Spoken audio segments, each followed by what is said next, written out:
Hi everyone. Today I'm going to demonstrate how to do wet application makeup technique. Some people refer to this as foiling, but I recently read up on it and this is the actual name for it. Foiling is something very similar, but I can do another tutorial demonstrating the foiling technique.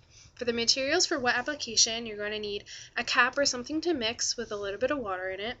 You're going to need some makeup brushes. I personally, for this technique, I like to use one of these two. This one is kind of a flat brush. They're both from EcoTools. They're really good. This is the shader brush and this is the blend brush.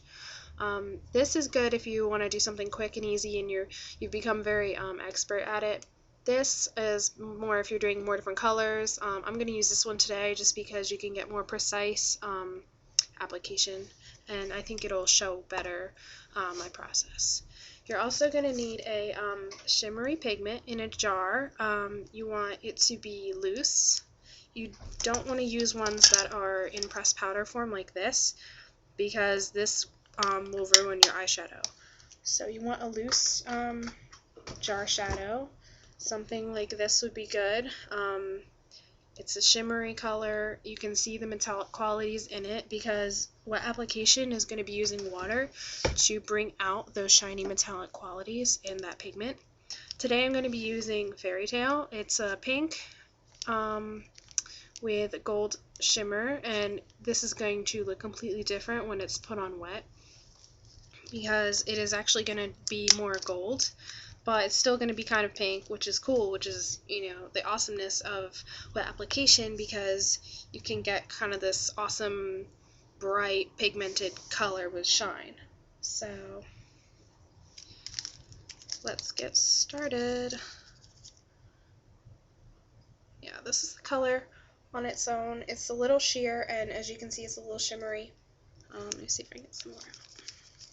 This pigment is from Ennui Cosmetics. I realized I was saying it wrong because I don't speak French, but it's a really pretty color and I like it a lot. It can be used as a blush if you want something shimmery and like out there, rather than going for a typical matte blush. You can use that. I found that looks really good for some looks. Alright, so the first thing you're going to do is you're going to get your brush kind of wet, and the bristles are almost going to stand up a little bit, but you don't want to drench your brush. You want it to be somewhat workable. That's why you just want a little bit of water, and you can see it's kind of starting to do that. And then you obtain some pigment, and like so, and then you're going to mix that in the water too, and you're going to kind of get the pigment wet so that the colors sort of come out. And then all you do, you don't even need primer for this because it's all about layering. You start off kind of sheer, and you can leave it sheer if you want. As you can see, it's already starting to look kind of gold. And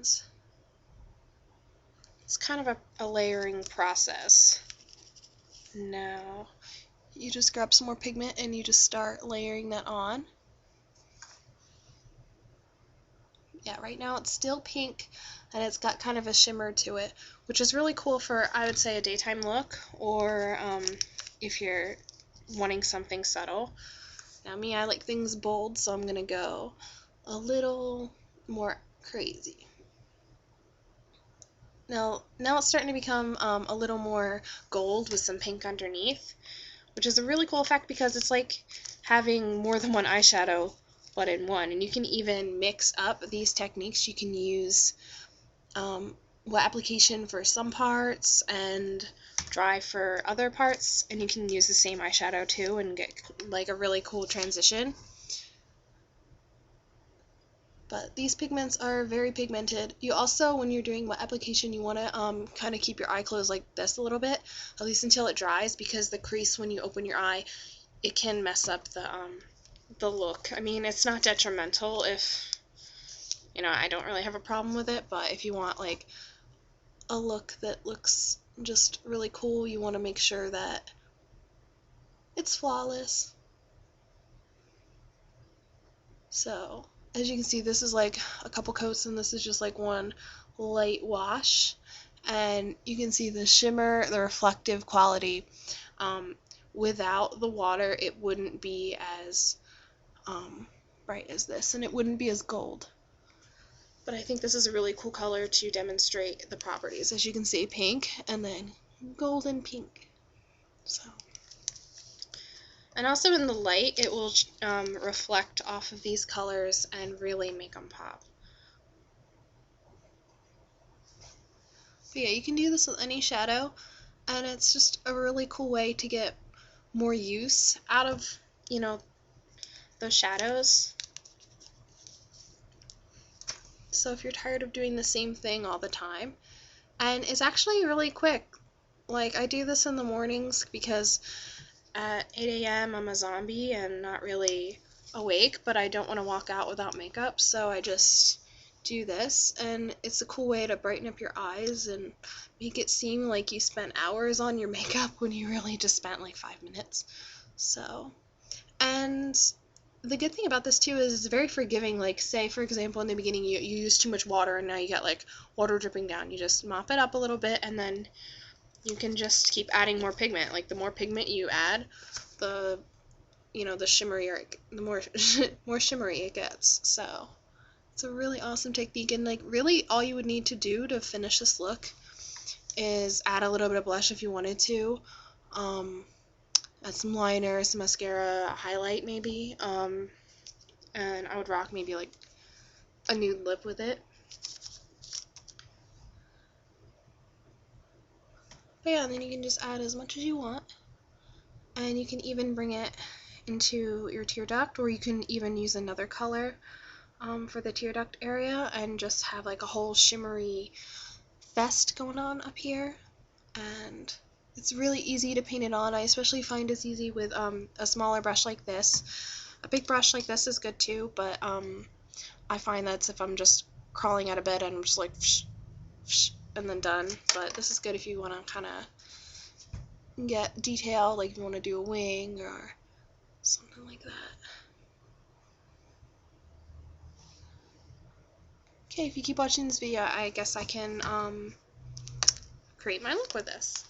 Alright, so I'm gonna basically let this dry a little bit, and I'm gonna keep my eyes kind of half open, half closed, and I'm gonna blindly fumble for some mascara. I'm gonna use Almay's Lengthening Mascara Intense Eye Color in Blue Sapphire. This blue and pink goes really well together.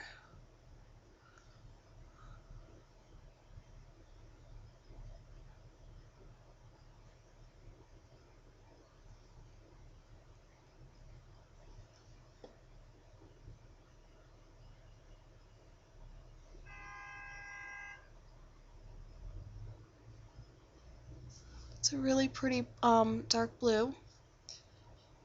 I'm a real fan for eccentric mascaras. I think they can make your look very versatile.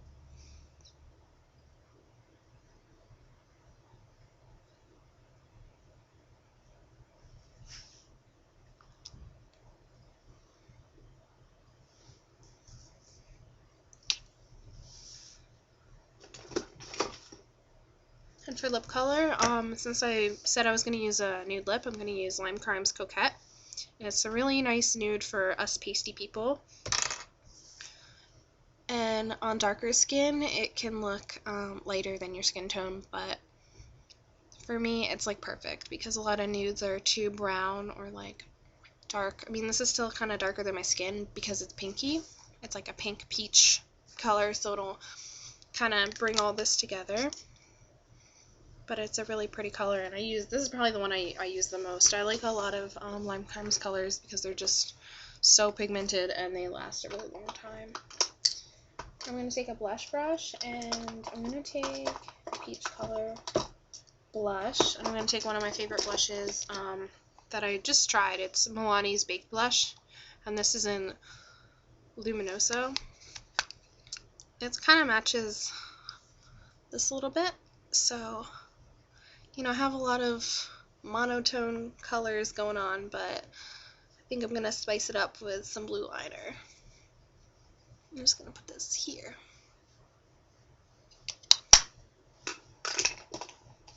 And if you find that you put a little too much blush, another tip I have is to just take a kabuki with some powder, and you can just easily, if you say, whoa, that's a little too much, you can just tone it down with some of this. And this is actually Revlon Photoready powder.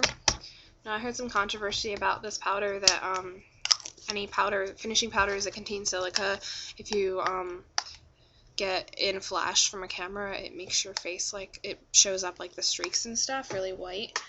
I have not experienced that because I don't normally get photographed.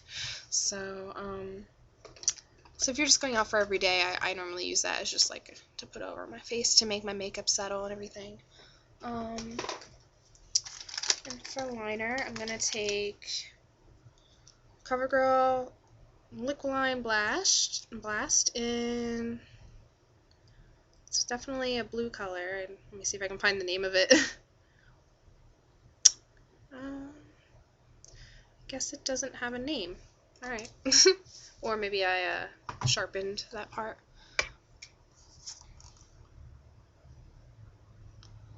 Also, if you have blue eyes, or even if you don't, if you put a blue color in your waterline, it will make your eyes seem brighter and wider. I know that because I am in love with large eyes, and I wish I had eyes like this big, so.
Okay, and there you have it.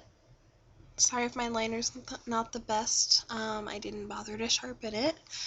But this is just a quick look that I used. As you can see, this is very shiny, very bright, and then I kept the lip nude and matte. Because if you have shiny here, shiny here, shiny here, it's like your whole face is shiny. So typically you want to keep, if you're going for bold eyes, you want to keep this stuff kind of matte. And if you're going for like a crazy lip, you want to keep the eyes kind of matte and simple. But there are always exceptions to every rule. So I hope you guys enjoyed this tutorial and learned a little more about how to make your like pigmented loose shadows more versatile. Make sure to check out my blog, cupcakesmakeup.wordpress.com, and my Facebook page. I'll link that too. And if you have any questions, you can email me. I'll link that too. So I hope you guys have a great day, and I hope that this tutorial helped you.